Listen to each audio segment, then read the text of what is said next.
Hey guys, in this video I will show you how you can fix ChatGPT access denied error code 1020. So in this video I will show you a couple of solutions, and without further ado, let's get started. First of all, open up your Chrome, probably you're using Chrome, and then you need to go to top right, the three little dots here, press on that, go to settings, and then go to privacy and security, cookies and other site data. And then scroll down until you see, as you can see here, see all the site data and permissions.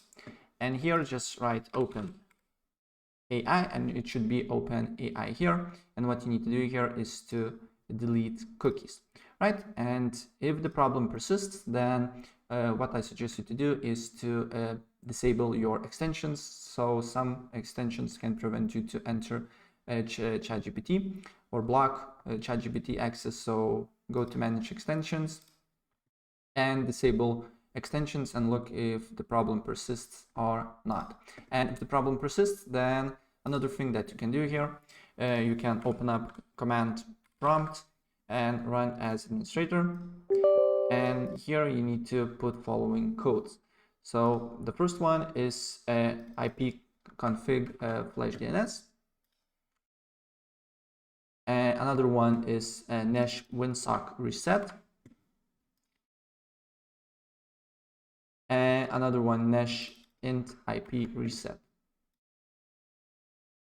And then you can exit and try your ChatGPT if it's working or not, right? And if it's not working, then the next thing that you can do here is to change DNS settings. On the bottom right corner, you should see this little network icon here. Press on that, go to Open Network and Internet Settings, and then go to Change Adapter Options. Press on your Ethernet here, and then go to Properties, go to Protocol version 4, and then press on Use the following DNS server addresses. And on Preferred DNS server, use basically write 8.8.8.8, and on alternate DNS server just write 8.8.4.4. Press OK and try to basically load ChatGPT.